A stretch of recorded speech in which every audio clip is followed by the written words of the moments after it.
Assalamualaikum warahmatullahi wabarakatuh.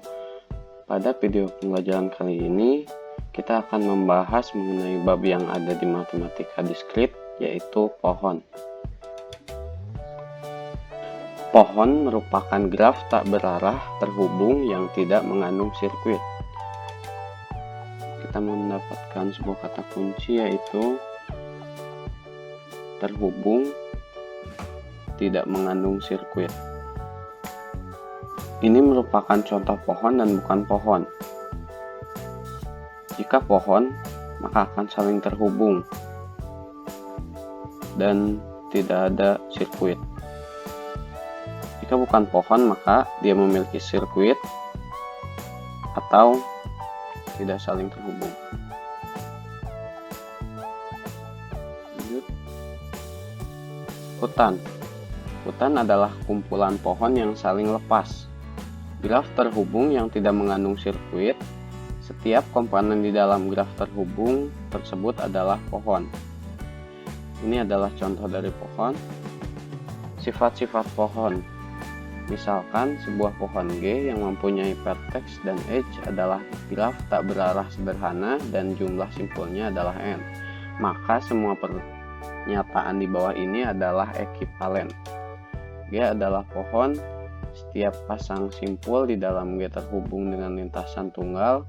G terhubung dan memiliki M sama dengan N-1 buah sisi. G tidak mengandung sirkuit dan memiliki M sama dengan N-1 buah sisi.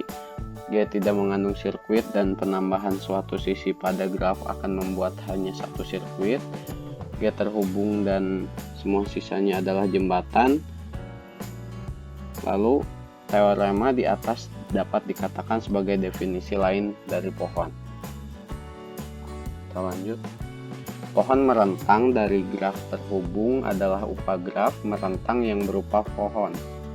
Pohon merentang diperoleh dengan memutus sirkuit di dalam graf. Contohnya adalah sebagai berikut.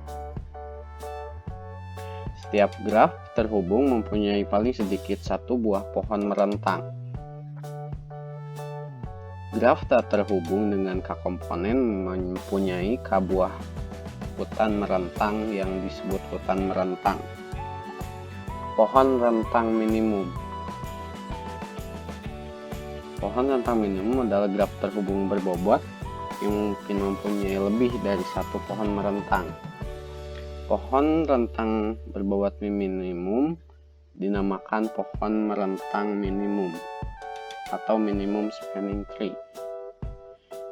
Ini adalah sebuah contoh dari pohon merentang minimum. Selanjutnya adalah algoritma prim. Pohon ini merupakan contoh dari algoritma prim. Algoritma prim dapat dipakai dengan langkah-langkah. Pertama, ambil sisi dari graf G yang berbobot minimum lalu masukkan ke dalam T. Langkah kedua, pilih sisi U dan P yang mempunyai bobot minimum dan bersisian dengan simpul di T. Tetapi U dengan P tidak membentuk sirkuit di T. Lalu masukkan U dan P ke dalam T. Lalu langkah terakhir, ulangi langkah kedua sebanyak N kurang 2 kali. Selanjutnya adalah algoritma Kruskal. Pohon di kanan adalah contoh dari algoritma Kruskal. Adapun langkah-langkah untuk menggunakan algoritma Kruskal adalah sisi-sisi dari graf sudah diurut menaik berdasarkan bobot-bobotnya dari bobot terkecil hingga bobot terbesar. Langkah 1, T masih kosong. Langkah kedua, pilih sisi U dan P dengan bobot minimum yang tidak membentuk sirkuit di T. Lalu tambahkan U dan P ke dalam T. Langkah ketiga, ulangi langkah kedua sebanyak N kurang 1 kali. Pohon berakar yang dihasilkan dari pemilihan dua simpul berbeda sebagai akar. Ini merupakan contoh dari pohon berakar dan tanda panahnya dapat dibuang. Lalu yang di bawah ini merupakan contoh dari pohon berakar. Kita masuk ke pohon berakar terurut. Pohon berakar terurut adalah pohon berakar yang urutan anak-anaknya penting, disebut pohon terurut atau ordered tree.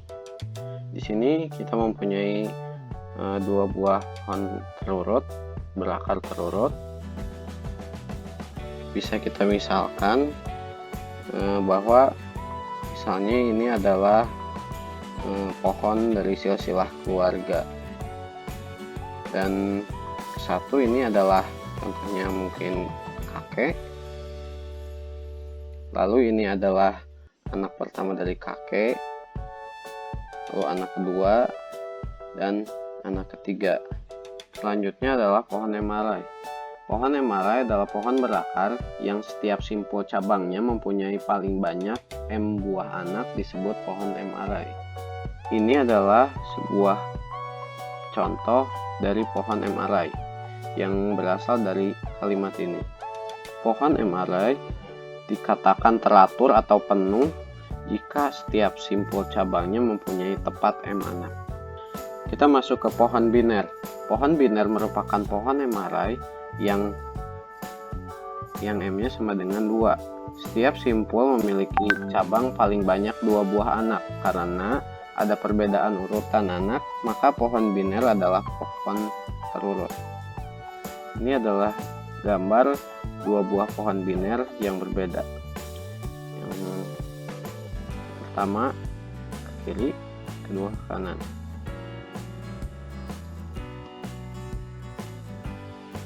Lanjut.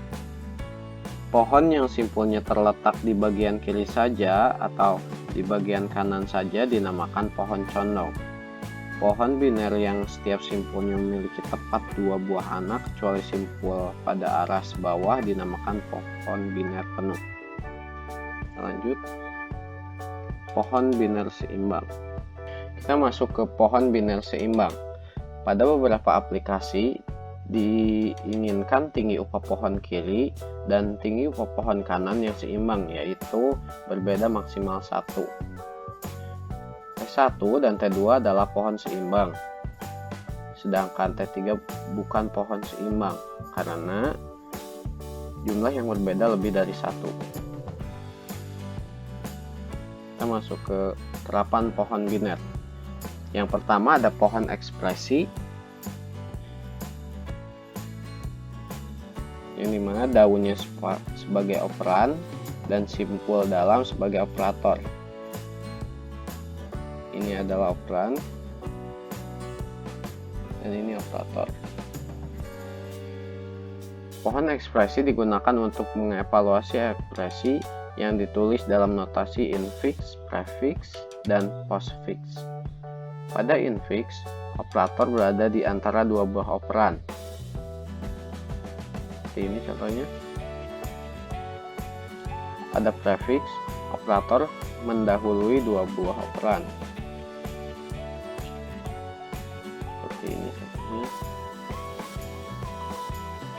2 buah operan mendahului. Pada postfix, kedua operan mendahului operatornya. Ini dia contohnya.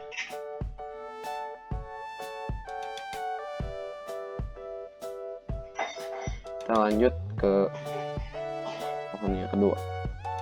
Pohon yang kedua adalah pohon keputusan. Pohon keputusan yaitu pohon untuk mengurutkan 3. Yang kedua adalah pohon keputusan. Pohon keputusan digunakan untuk memodelkan persoalan yang terdiri dari serangkaian keputusan yang mengarah ke solusi. Simpul menyatakan keputusan dan daun menyatakan solusi.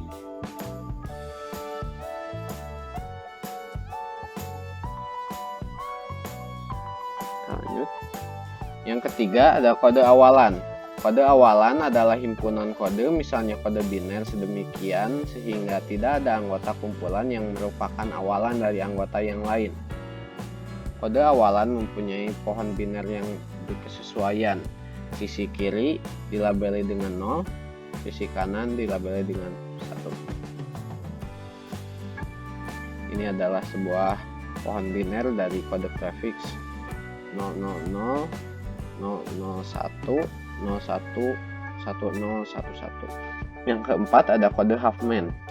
Digunakan untuk pemanfaatan data, dilakukan dengan cara pengkodean setiap karakter dalam pesan. Kode yang digunakan adalah kode ASCII. Jadi setiap karakter dikodekan ke dalam 8 bit biner. Contohnya adalah seperti ini. Simbol A dikodekan dengan sebuah kode ASCII, yaitu 01000001 dan seterusnya. Yang kelima ada pohon pencarian biner. BST atau pohon biner yang setiap kuncinya diatur dalam suatu urutan tertentu digunakan untuk melakukan operasi pencarian, penyisipan, dan penghapusan elemen. Kunci adalah nilai yang membedakan setiap simpul dengan simpul lainnya. Kunci T1 selalu kurang dari R, sedangkan kunci T2 selalu lebih besar dari kunci R. Kita lanjut. Selanjutnya adalah transversal pohon biner. Operasi dasar yang sering dilakukan pada pohon biner adalah mengunjungi atau transversal setiap simpul tepat 1 kali. Operasi dasar yang sering dilakukan pada pohon biner adalah mengunjungi atau transversal setiap simpul tepat 1 kali. Yang pertama ada pre-order. Pre-order yang pertama yaitu kunjungi dahulu R, lalu kunjungi T1, langkah kedua, langkah ketiga kunjungi T2 secara pre-order. Yang kedua ada in order. Langkah pertamanya yaitu kunjungi terlebih dahulu T1 secara in order, lalu kunjungi R, setelah itu kunjungi T2 secara in order. Yang ketiga ada post order. Langkah pertamanya yaitu kunjungi terlebih dahulu T1 secara post order, langkah keduanya kunjungi T2 secara post order, lalu langkah ketiganya kunjungi R. Korespondensi antara ketiga cara mengunjungi pohon biner dengan prefix, infix, dan postfix adalah sebagai berikut. Di sini ada sebuah contoh pre-order, in order, dan post order. Kita lanjut.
kiri, kiri, ke kanan, ke atas, lalu ke root terakhir. Contoh 3. Tunjukkan semua kemungkinan kode Huffman untuk setiap simbol dan kekerapan berikut. Kita langsung saja. Untuk mencari simbol Huffman, maka kita cari dari kekerapan yang kecil ke kekerapan yang besar. Sama yaitu ini kecil,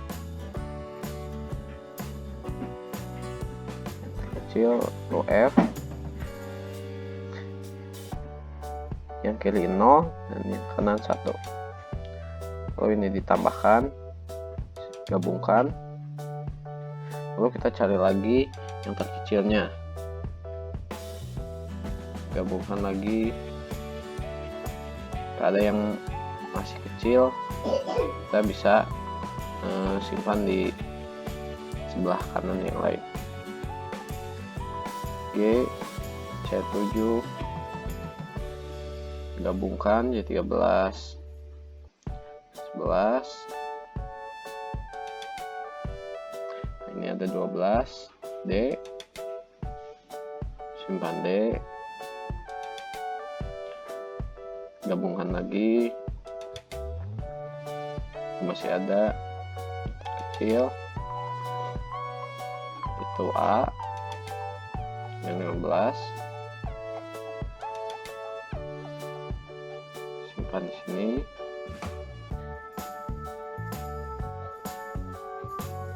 Digabungkan lagi,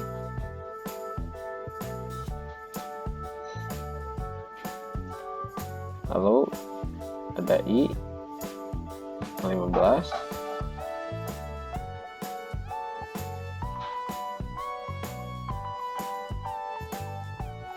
kita simpan di sebelah kiri karena lebih kecil. Gabungkan lagi,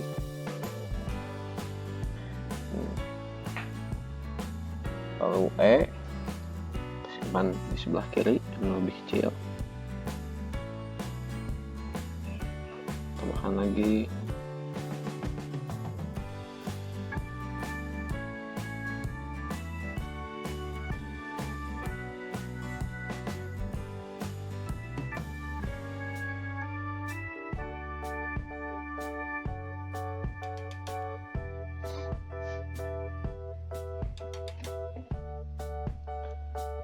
sekian dari saya, mohon maaf jika ada kesalahan. Terima kasih telah menonton. Wassalamualaikum warahmatullahi wabarakatuh.